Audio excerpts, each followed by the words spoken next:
and welcome to the Gwladys Beat podcast. My name's Dawn, and this week I'm joined by Scott. How you doing, mate? Yeah, not too bad. Ready for it after the Burnley game. Nice positive one. Makes a change, doesn't it? Yeah. So, before we get into the game, obviously it was nice to get back to Goodison and be under the lights. It's been a while since we did that, but just wondering if there was a lot of things on social media about getting into the stadium. Did you have any issues yourself? Do you know what? And I was lucky this game. I never had any issues, but the whole season ticket thing I have, when I initially went to download my season tickets, even though I've got Google Pay, I couldn't sort of upload my ticket onto it. It just wouldn't go in. The file just wouldn't go across, so it wouldn't be like an online ticket. And then I eventually got it as an online ticket, but it wouldn't work. So then I tried with my wife's iPhone, and it was coming on, but it wouldn't scan. So the Southampton game, I had to get printouts, and then I just got 2 proper season ticket cards in the end. Now, I didn't see anything, no one waiting overly long by me, but a couple of lads, said they had some issues getting in with the cards not actually scanning. Right. So, what area of ground do you sit again? Lower Gwladys we are. Right. Okay. You've got quite a few turnstiles there, haven't you? Because yeah, there is a few. Yeah, I sit in Upper Gwladys, and there's 2 gates to get in, and in half an hour leading up to kick-off, there's usually a queue. But this time it was like 2 queues turned into 3 queues, 4 queues, 5 queues. So you could have been standing in the queue for 20 minutes. There was no steward, and so it was taking everyone longer to get in. It was more, rather than the digital ticketing, it was more the people just tagging on the end and creating their own queue. Do you know what I mean? Yeah. But there was no one controlling it. So I believe in different areas of the ground as well, there were a few issues getting in. But see, I did notice though, like when I went in, there wasn't anyone in the turnstile. Right. Like manning it. Normally they used to have someone in it. So like, I don't know. That is an issue, isn't it? Because if someone's not doing it right, there's not really no one there to help. Yeah, there wasn't ours. I've got the card myself. I didn't put it in the right place anyway, so it's a good job there's someone in there. Yeah, they go on top now, don't they? Yeah, they do. Yeah. I tried to put it underneath like we used to. But so being back at Goodison under the lights, what was your experience that night? How good was it to be back? Do you know what? For me, it's great. I always say about because I go with my son, it just feels that bit more special for me now, especially because he's nearly 10 now, and he's had a seat since he was 2. So he's gone from being a little kid falling asleep on me near half time to someone now who he just stands on his chair and sings, and he knows every song, and he really loves it. And you know what? So did I. There's something about the night game. The walk up to the ground's a bit better, and the buzz around the grounds is always a bit better of a night. And then, I don't know what it is about the night game. I think everybody just enjoys it a bit more. You know what I mean? It is nice. It is good. Do you get the same vibe, or? Yeah, I mean, we don't get that many during the season, do we? So it's a bit special, and particularly if you get the right results, like under the lights of Goodison, it's just a boss night, isn't it? I want to queue for the chippy and the queue. But do you know what? The atmosphere was good. Like, I think even when it was, the first half was pretty dire for both teams. I think it sort of flattered Burnley a bit because they made it difficult for us. But I still felt, particularly where we sat, the atmosphere was still good. I still think whoever come up with the idea of putting that siren on, they should be like, I don't know, key holder of the club or whatever, because it just, once that starts, it just goes through the roof. Yeah. And it sort of is just a better set off for the Z cars coming on. It just generates just that little extra buzz. Yeah, you see people downstairs down on the pint a bit quicker to get up there before the come out. It's like your alarm. Can I move on? Get a shift on. So what were your thoughts on the team selection going into the game then? Because obviously we started with a back 5, and thinking thinking, like I was thinking to myself at the time, well, 5 at the back against Burnley. I know it's to get the Seamus and Dean further up the flanks and that kind of thing. But what did you think? And how did you think we played in that formation? In the past, if you go back, say, over 12 months, 18 months, I'd have probably been more positive about that. But I don't think Dean has looked the same going forward.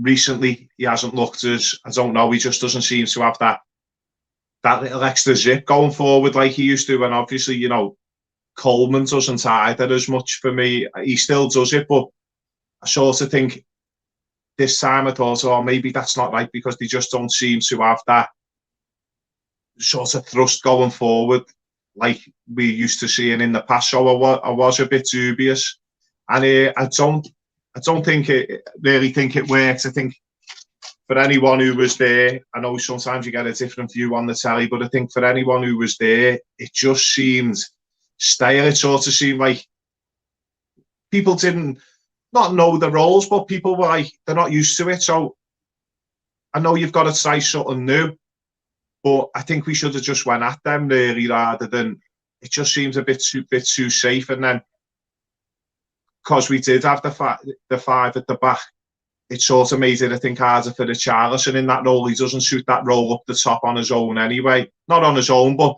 that central striker role, he seems to be someone who sort of needs someone to play off. He's not like that target man. So I don't know. I wasn't too impressed. He just sort of looked a bit lost for me. I don't think Townsend really got into the game in that formation. Coleman never, Dean never, and I think the other 3 in the middle, some of them don't seem to suit the 3 at the back. They don't, like, I know they had good games, but I don't know, they just looked a bit lost to me playing that formation. Yeah, I mean, I thought when I saw it, what's he playing that for? And then I thought a bit more, and if you look at the season that the Keane's had so far, like Keane was steady Eddie last season for us, and sort of he's had a shocker so far. So Godfrey's back fit again. Mina's back in, and I don't know whether he just couldn't decide who to put in, so he put the 3 in to start with. But like for me, I know Godfrey's got loads of potential and stuff like that, but for me at the moment, the 2 that have worked together last season really well was Mina and Keane. So once he changed, we got back into the game, didn't we? I was quite surprised, like when I got home from the match, and particularly the next day, and I was reading some of the reviews, especially some comments from spectators commenting on the articles. Like, people were saying Yerry Mina had a bad game and that Michael Keane didn't look very good. Now, I've got to be honest, there was loads of it, right? And I thought he did really, really well. And my opinion was sort of justified because I think in the pre-Burnley podcast, we all sort of agreed that they were going to try and lump balls in, work off free kicks and set plays and sort of rough us up a bit. And I believe he has the most headed clearances in the Prem so far, Mina. So I think for anyone to, you know, what's he meant to, I know he got beat for the goal, but he's really leapt for it, and it's just a beautiful ball, that for me, that Ben Mee's got on the ends on. Like, I mean, if you watch Mina, really leaps for it. And I thought, you know, even my lad Isaac, he said to me, who knew Michael Keane could pass? Because he actually did, though. I know it wasn't great the first half, but he was actually playing the ball a bit better than he normally does. So I was just a bit shocked, me, that he got such a rough time off people, to be honest. Yeah, I mean, I thought generally they all did all right, but I think Mina, for me, Mina's biggest weakness for me is if he's having like a personal battle with someone on the pitch, he ends up focusing too much on that personal battle. So he'll chase that fella, whoever it is, Chris Wood, let's say, he'll chase him and he'll want to leave one on him and leave a hole at the back rather than just doing his job and focus on his job. Yeah, but he's still good, and you know, I think everyone on the pitch made a few mistakes. That's just part and parcel of it. But I wouldn't stand up and say that any of them had a terrible game. Like, I think it was the right. Yeah, I think it was the right decision to probably take Godfrey off and leave the other 2 on. Yeah, I think so. But probably up until, well, for a fair portion of the first half, they were probably the better team, I'd say. and sort of carrying into the second half. Obviously, they scored first. What were your thoughts on, things that we could have done better, and the fact that I think didn't they have the ball more than us as well? I believe so, yeah. Well, I know in the first half they did. I think we just edged them overall by the end of the game. But there was just, for me, there was a catalogue of things that I thought we weren't doing right. I thought, particularly in the first half, I thought we started sitting really deep in our own half, doing that thing where we don't press enough and giving them too much time on the ball. And sometimes I think if you're going to come up against the team who are sort of getting away with roughing you up, it's got to get to a point where you've got to just like give it back a bit more, because we were getting sort of battered from pillar to post really. And I know we had a couple of little digs back ourselves, but it just seemed like we got bullied there. I don't think we were pressing, not putting them under pressure, not fighting for the ball. I think there was a few times where we were sort of just like happy to let them have the ball. But I don't like that. I'd sooner like be a bit more aggressive, particularly, and you know what, it was like that up until the goal. But I think everyone at Goodison, I think when that goal went in, I think everybody had the feeling that it's got to change now. Like he's got to do something, and that seems to be the way. Like they don't seem to wake up sometimes until we go one behind. Yeah. Well, what do you think? Talking about being roughed up and then roughing them up back, I completely agree. If you that's a complete Burnley tactic, isn't it? To get stuck in and leave one on you if they can. And I thought personally, like the referee didn't get a grip from the start. There was a few challenges. There was one really bad one on Richarlison where he got the ball, but he completely followed through, and it was almost a scissor motion. It was Tarkowski, I think it was.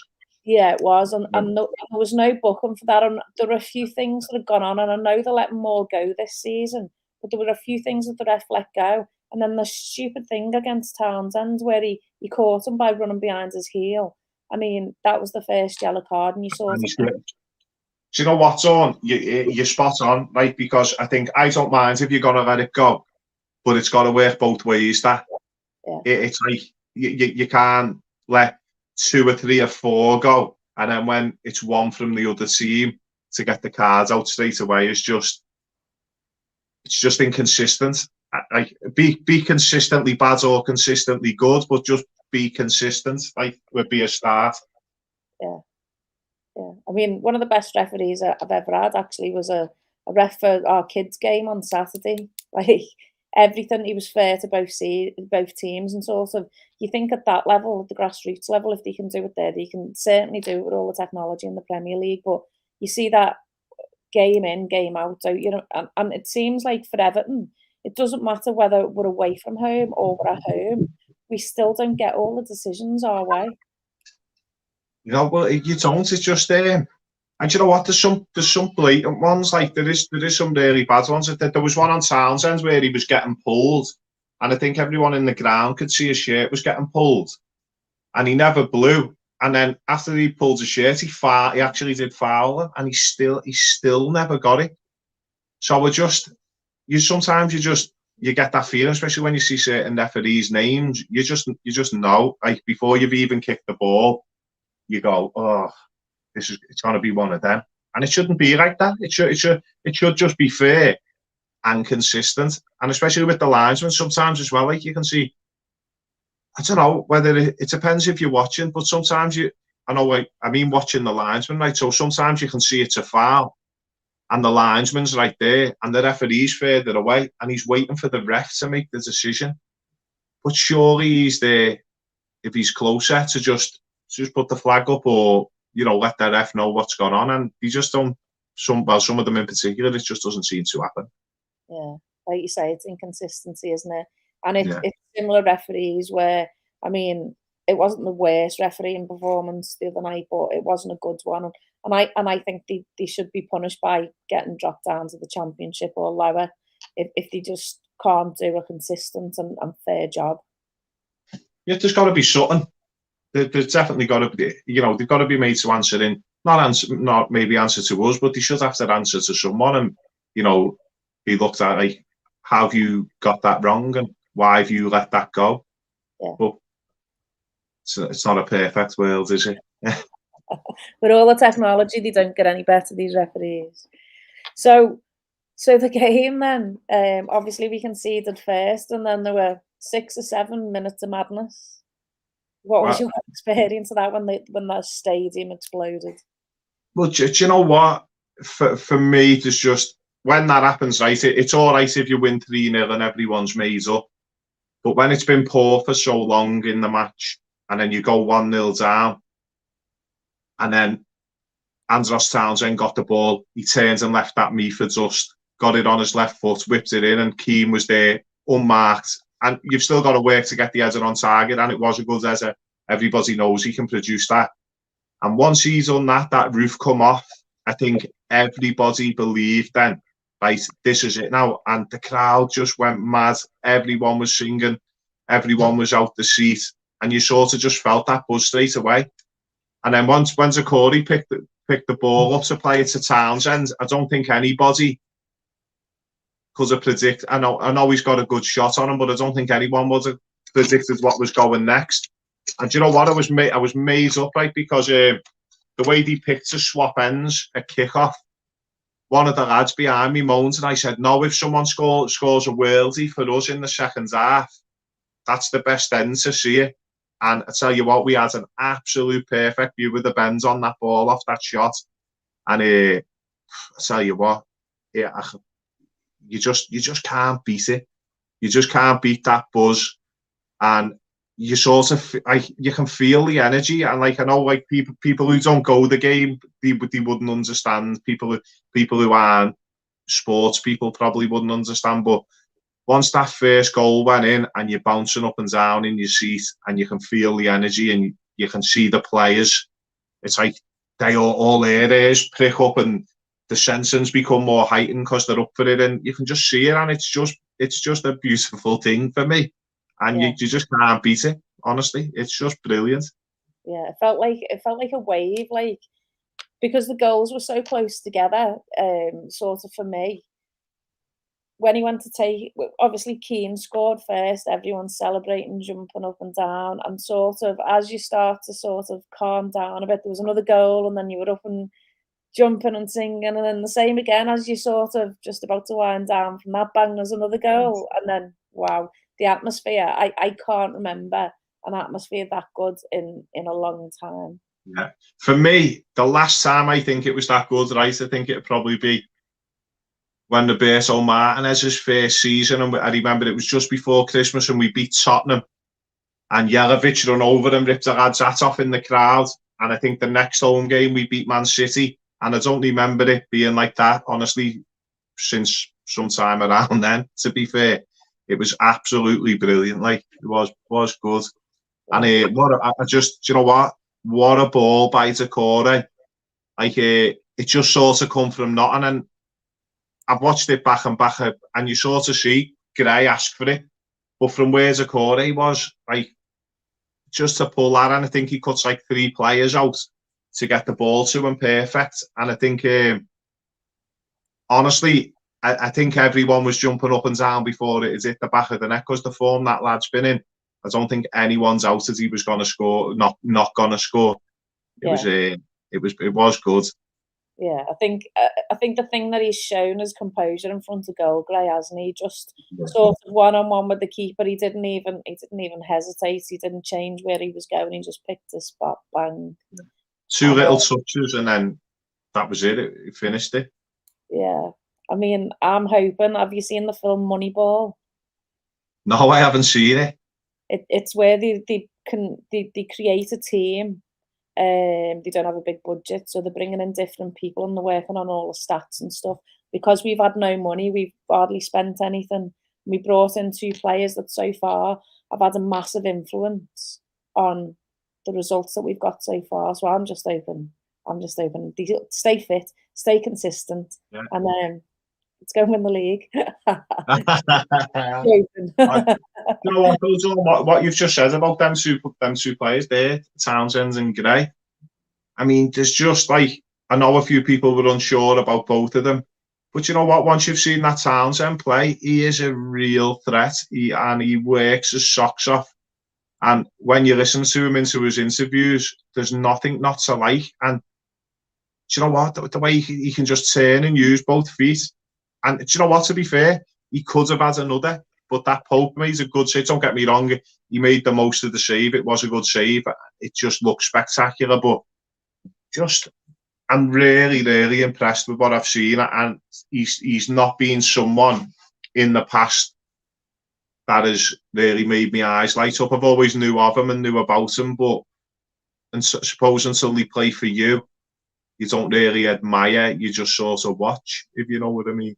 Yeah, I think he's always had more potential than where he's been, like what Palace and Newcastle and stuff. I think he's got two great feet. I mean, that was a great goal, as you said. He works hard. Was it against Brighton where he put that last ditch tackle in? That was boss as well. And I think for me, when you hear him on interview, he talks about the history of the club and basically how privileged he is to play for us, and that's everything that we want. So yeah, I think we've done good business. I just hope that they can be consistent, and when we haven't played the big boys yet, when we do play the big boys, that they can still work hard and keep going. Yeah, I think they will. It was good to see, where I seen Ronson came out for a warm-up nice and early as well. And he must have thought, I'll just have a little stretch out.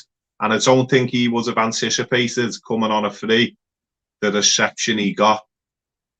And that was early on, do you know what I mean? And he got a real good reception.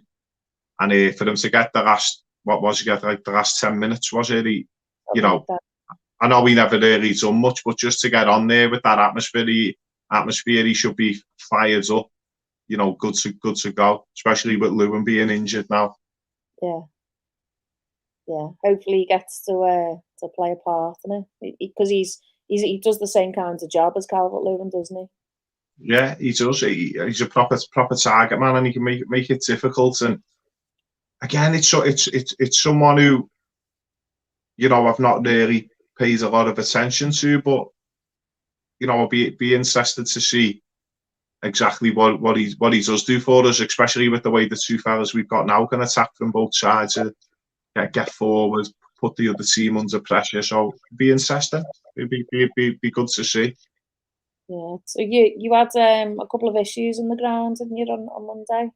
Yeah, we did. Unfortunately, as much as it is a difficult situation to talk about, I'll just tell you exactly how it is. There's this lady who sits behind us, and sometimes she can be a bit vulgar and she can let her mouth run a bit, but it's never been nothing too bad. But unfortunately, when one of the Burnley players was taking a free kick, am I all right to just say what she said? Yeah. Well, I don't know. Well, I'll just say it because you know what, people should know, but it's not what she said what I want to focus on. It's the actions of everybody else where we sit, what should sort of overshadow what she said. So the Burnley player was taking a free kick, and she actually shouted, "Hurry up, you monkey." Now, at first, I don't think anyone really registered what she said. I think it took about 20 seconds before people actually thought, whoa, this is so wrong. And then, honestly, anyone who sits in that GT1 section of the lower Gwladys should be so proud of themselves for the way everybody sort of turns on it. And it never got violent, but everyone told her, straight that was wrong and she's not welcome and she shouldn't be there and she should go and she should be ashamed of herself. And, it got reported, and good credit to the staff there. Once they found out what she said, she was gone. And, they made it clear that she won't be coming back. Now, I've been going since I was 7, right? And I know, in the past, there was clubs all around the country that were racist, but personally, I've never heard it. I've never seen it. I've certainly never been part of it. And I just couldn't, honestly, it just blew me away that, I think maybe because where we sit, it's predominantly white.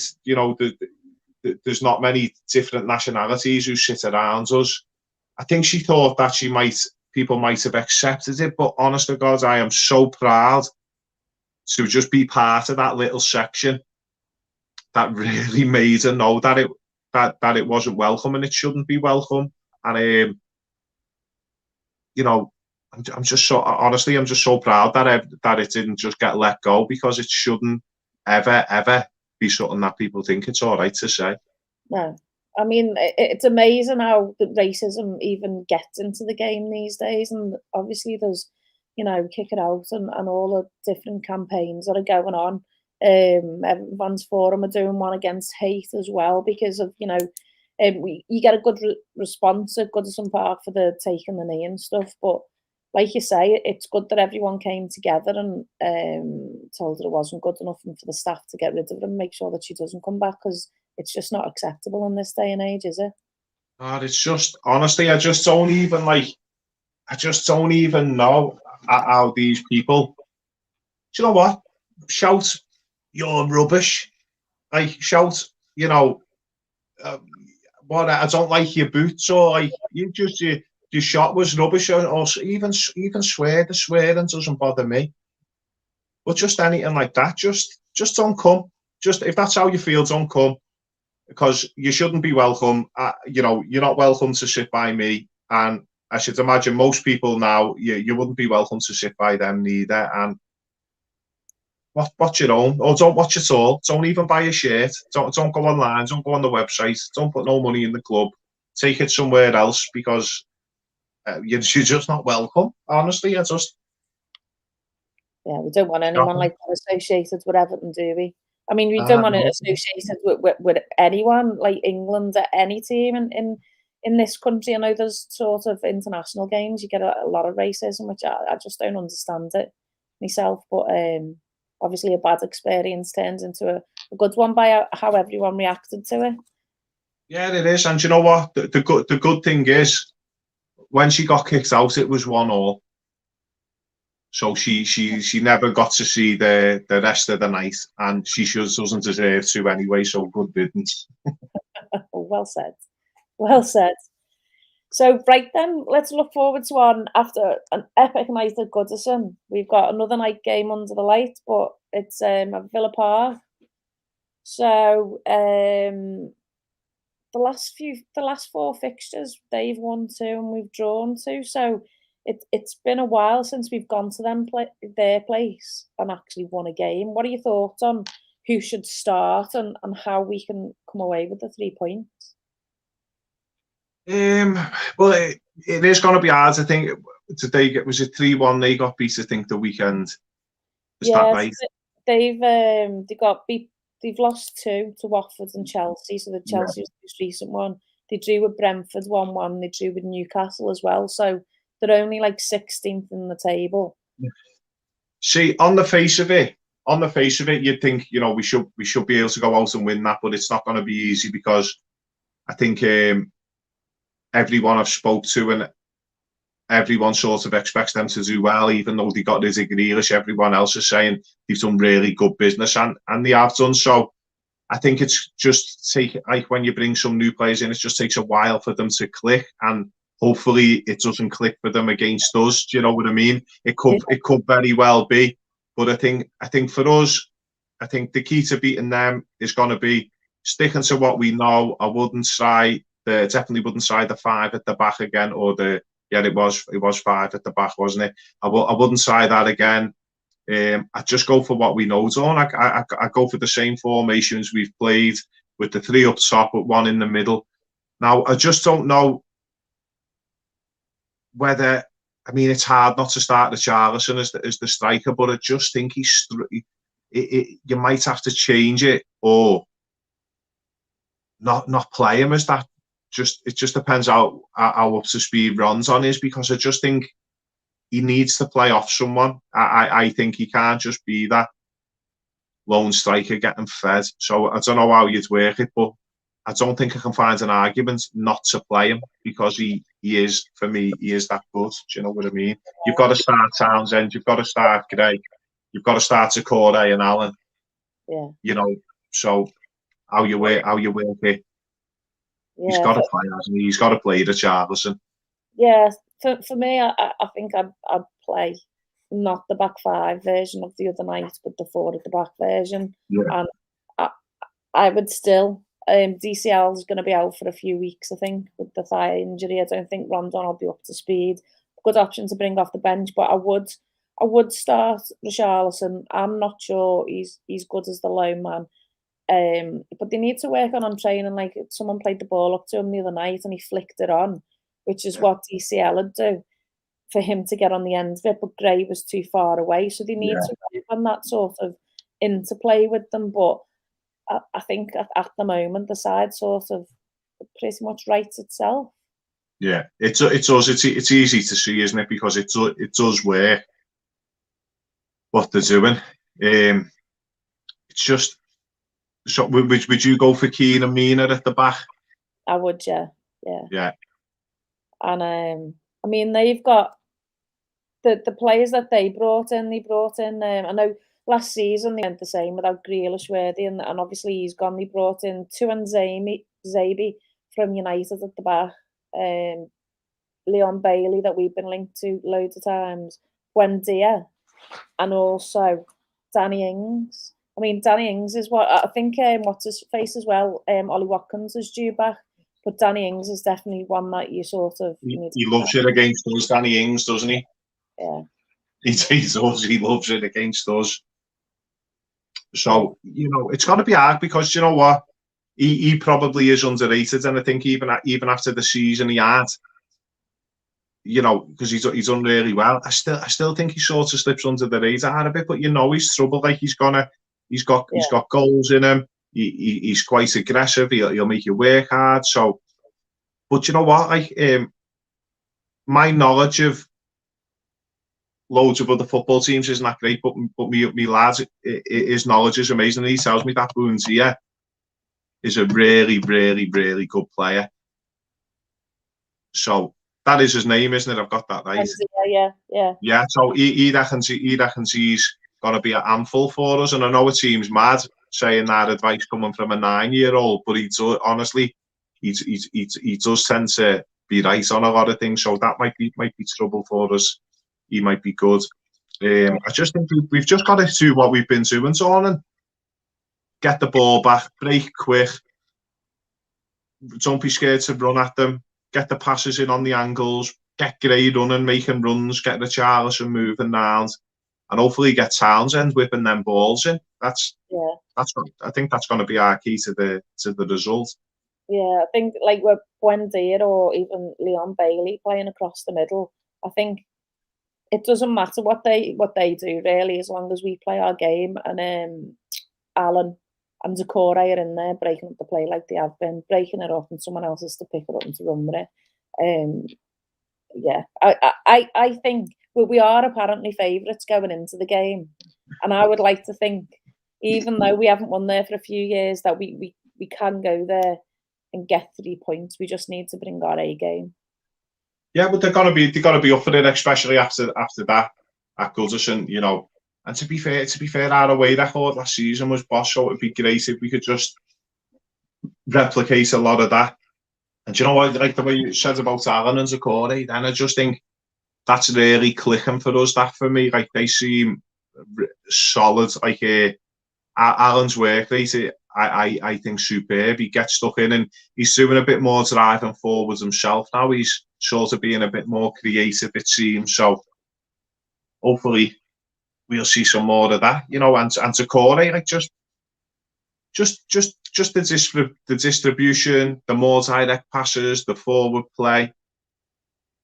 It all points in the right direction for me. So I'm quite confident we'll get a result, but I don't think it's a foregone conclusion by any way. Yeah, I think Benitez is taking the shackles off both of them and giving them definitely Decore. He's got more of an attacking role, he said, than he had under Ancelotti. He probably got in Alan's way a bit previously. So, yeah, I think they're doing really well at breaking the play up. So we think we can, but it's not a foregone conclusion. Do we dare have a prediction? So I'm going to use my brain this week, because every week I always say something nil. Everton are going to win something nil, and everybody else always says they can't see us not conceding. So I'm going to go this week. I'm going to say same score as Monday. I'm going to say 3-1 Everton. Okay, yeah, I think every week I can't see us not conceding, and I think it'll be a tougher game than Burnley was. So I'm gonna have a guess 2-1. Go on, we'll take that. Either of us gets it right. We're bringing the bacon home, aren't we? Yeah. 3 points. That's what we need.